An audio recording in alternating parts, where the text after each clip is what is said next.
Good morning student. आज हम सुमित्रा नंदन पंत द्वारा लिखित बापू के प्रति शीर्षक कविता पढ़ेंगे। हमने इससे पहले नौका विहार जो उनकी कविता थी वो पढ़ ली है। उसके बाद एक कविता उनकी थी परिवर्तन, जो कि अब हमारे पाठ्यक्रम से हटा दी गई है। तो अब हम अपनी अगली कविता पढ़ते हैं जो कि है बापू के प्रति। नाम से ही समझ में आ रहा है इसमें महात्मा गांधी जी के विषय में बताया गया है। तो आइए देखते हैं। तुम मांसहीन, तुम रक्तहीन, हे अस्थि शेष तुम अस्थिहीन, तुम शुद्ध बुद्ध आत्मा केवल, हे चिर पुराण, हे चिर नवीन, तुम पूर्ण इकाई जीवन की, जिसमें असार भव शून्य लीन, आधार अमर होगी जिस पर भावी की संस्कृति समासीन। अब इसमें जो है वह महात्मा गांधी का जो स्थूल एवं सूक्ष्म शरीर है उसकी विवेचना करते हुए भावी संस्कृति की आधारशिला को प्रकट कर रहे हैं कि हे बापू, तुम्हारे शरीर में ना तो मांस है और ना ही रक्त है, अर्थात तुम मांसहीन हो और रक्तहीन हो। तुम्हारा शरीर ऐसा देखने में प्रतीत होता है कि केवल उसमें अस्थियां मात्र ही शेष रह गई हो। तुम अर्थात तुम क्या है, तुम अस्थिहीन भी हो गए हो, किंतु वास्तव में तुम सभी विकारों से बिल्कुल अलग हो। तुममें प्राचीनता और नवीनता, तुम चिर पुराण यानी पुराने, नवीन मतलब नवीनता, यानी तुम्हारे अंदर प्राचीनता और नवीनता दोनों का सामंजस्य है। तुम एक सच्चे अर्थ में मानव हो। तुमने जीवन का यह अमृतत्व जो है इसे बिल्कुल ही सार्थक बना दिया है ना। तुमने जीवन का यह जो अमृतत्व है इसे सार्थक बना दिया है। और क्यों? क्योंकि इसी में जो हमारा सारहीन नश्वर संसार है वह लुप्त हो जाता है। तुम्हारा जीवन ही शाश्वत अर्थात जैसे वास्तविक आदर्शों से परिपूर्ण है। तुम अमर आदर्शों की वह आधारशिला हो जिस पर आगे आने वाली संस्कृति विराजमान होगी। आधार अमर होगी जिस पर भावी की संस्कृति समासीन है। इसका यही मतलब है कि तुम अमर आदर्शों की वह यानी आपके जो आदर्श हैं उसी पर हमारी आने वाली जो संस्कृति है वह विराजमान होगी। अर्थात आने वाला युग तुम्हारे इन आदर्शों को अपना करके ही मानव संस्कृति का निर्माण करेगा। आगे देखिए।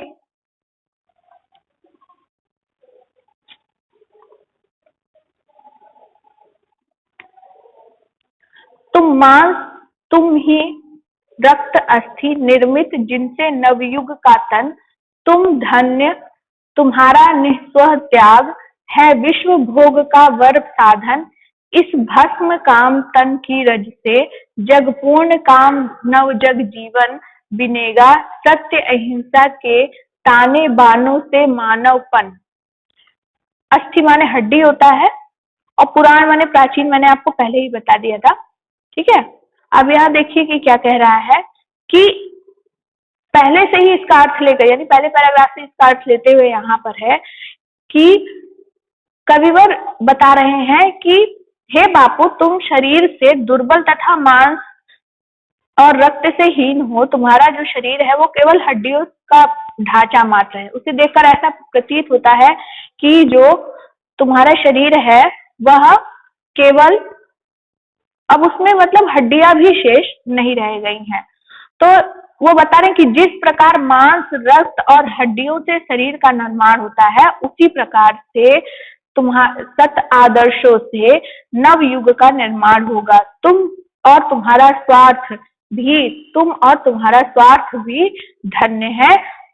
तुम्हारा निस्वार्थ भाव से किया गया त्याग ही मानव जाति का कल्याण है। दिखा है ना, तुम धन्य हो, तुम्हारा निस्वार्थ त्याग है और इसी से क्या होगा, मानव जाति का कल्याण होगा।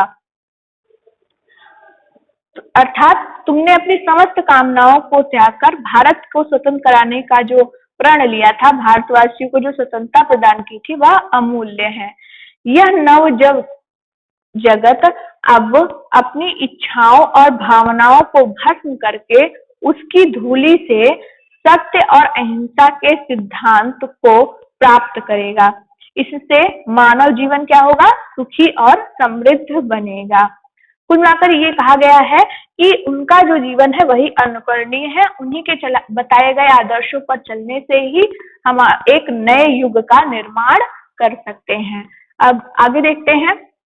सुख भोग खोजने आते सब, आए तुम करने सत्य खोज, जग की मिट्टी के पुतले जन, तुम आत्मा के मन के मनोज, जड़ता हिंसा स्पर्धा में भर, चेतना अहिंसा नम्र ओज, पशुता का पंकज बना दिया तुमने मानवता का सरोज। अब इसमें देखिए फिर वही बात वो कह रहे हैं। मनोज माने, पहले यहाँ पर बता दूं, मनोज माने होता है कामदेव की बात की गई है। स्पर्धा आप जानते ही हैं, स्पर्धा माने प्रतियोगिता होता है, और ओज माने होता है कांति यानी चमक, और सरोज माने होता है कमल। ठीक है, अब देखते हैं इसमें क्या कहा गया है। उन्होंने बताया कि आपका जो त्याग और सत्यनिष्ठा है उसी की चर्चा की गई है, और वो बताया गया है कि यही एक आत्मा और मन का एक ये नियामक है हमारा, मतलब यही अनुकरणीय है। तो सुख भोगने खोजने आते हैं, यानी सब तो यहाँ सुख भोगने और खोजने आते हैं, लेकिन तुम यहाँ क्या करने आए थे, यानी हे बापू आप यहाँ क्या करने आए थे, आप केवल सत्य की खोज करने आए थे। जग की मिट्टी के पुतले जन, जग की मिट्टी के पुतले जन, यानी सांसारिक सुखों की रचमात्र भी चिंता नहीं की। इस संसार के लोग केवल भौतिक शरीर की आवश्यकताओं की पूर्ति में लिप्त रहे, लेकिन तुमने इससे ऊपर उठकर आत्मा और मन के कामदेव हो। तुमने हे बापू, तुमने संसार में व्याप्त अज्ञानता अज्ञानता में चेतना, हिंसा में अहिंसा और स्पर्धा में नम्रता, ठीक है, स्पर्धा में नम्रता और ओज भर दिया है। इस प्रकार इस संसार में जो भी पंकिल पार्श्विकता है, अर्थात पंख से जमा हुआ है यानी कीचड़ से जन्मा हुआ है, वही चारों ओर व्याप्त था। उसे शुभ्र मानवता सरोज में, यानी उसे देखो पहले क्या था, वो कीचड़ में खिले हुए कमल के समान था, लेकिन आपने क्या किया है, अपने मानवता के चलते, अपने मानवता का जो पाठ हमने पढ़ाया उससे जो है वही अब क्या हो गया है, सरोवर से उत्पन्न सरोज अर्थात कमल हो गया है। पहले वो कैसा था, कीचड़ से उत्पन्न हुआ था, यानी उसके साथ गंदगी साथ में थी, लेकिन फिर क्या हुआ, आपने मानवता का एक पाठ पढ़ा करके उसे सरोवर में उत्पन्न सरोज अर्थात कमल बना दिया है। ठीक है, आगे देखिए। पशुबल की कारा से जग को दिखलाई आत्मा की विमुक्ति, विद्वेष घृणा से लड़ने को सिखलाई दुर्जय प्रेम युक्ति, वर श्रम प्रसूति से की कृतार्थ तुमने विचार परिणीत उक्ति, विश्वानुरक्त है हे अनासक्त सर्वस्व त्याग का बना मुक्ति। अब यहाँ पर देख लीजिए, पशु बल की कारा, कारा माने होता है जेल, ठीक है, और परिणीत माने होता है परिवर्तित। तो अब यहाँ पर वह बता रहे हैं कि महात्मा गांधी ने अपने पार्श्विक बल के स्थान पर आत्मिक बल का किस प्रकार से प्रचार किया, यही बता रहे हैं यहाँ पर हमारे जो कविवर हैं। तो अब देखिए किस तरह से बता रहे हैं कि पार्श्विक शक्ति की कैद में पड़े हुए मनुष्यों को तुमने आत्मा से उद्धार का उपाय बताया, अर्थात जो लोग पशु बल को ही सर्वश्रेष्ठ मांगते थे उन्हें तुमने आत्मिक बल की श्रेष्ठता बतलाई। संसार से घृणा तथा द्वेष मिटाने के लिए तुमने वह युक्ति बतलाई जिस पर कोई विजय प्राप्त नहीं कर सकते, अर्थात ऐसी तुमने तकनीक बता दी जिससे हम क्या हुआ, अपने घृणा और द्वेष पर भी विजय प्राप्त कर सकते हैं, ऐसी तुमने युक्ति यहाँ पर सिखलाई, अर्थात प्रेम का मार्ग दिखाया। उन्होंने बताया था कि हमें हिंसा नहीं करनी चाहिए, तो उसी बात हो रही है यहाँ पर। अब आगे देखिए, तुमने अपने उत्तम मानसिक विचारों को परिणित कर दिया, संसार के भोगों में आसक्त न होकर, यहाँ लिखा है अनासक्त, यानी संसार के भोगों में, संसारिक वस्तुओं में खुद को आसक्त न करके अर्थात उससे अनासक्त होकर सर्वस्व त्याग को ही सर्वोत्तम आनंद बना लिया। तुमने ये बता दिया कि अगर हम सब कुछ अपना त्याग देते हैं तो उससे बड़ा आनंद इस जीवन में कुछ भी नहीं है। आगे देखिए, उड़ के चरखे में कात सूक्ष्म, युग युग का विषय जनित विषाद, गुंजित कर दिया गया जग को, वह तुमने आत्मा का निनाद, रंग रंग खद्दर के सूत्रों में नव जीवन आशा सप्रसाद, मानवी कला के सूत्रधार, हर लिया यंत्र कौशल प्रवाद। उर माने आप जान लीजिए, उर माने होता है हृदय और विषाद माने होता है दुख। ठीक है, विषाद माने होता है दुख। अब यहाँ देखिए, इसमें जो है बापू ने लोगों के हृदय में ज्ञान का संचार किस प्रकार किया है, ये वो बात उन्होंने बताई है कि हे बापू, आपने चरखे का प्रचार कर भौतिक उन्नति से होने वाले अनंत कष्टों को दूर किया है। किससे किया है? अनंत कष्टों को दूर किया है चरखे के का प्रचार करके।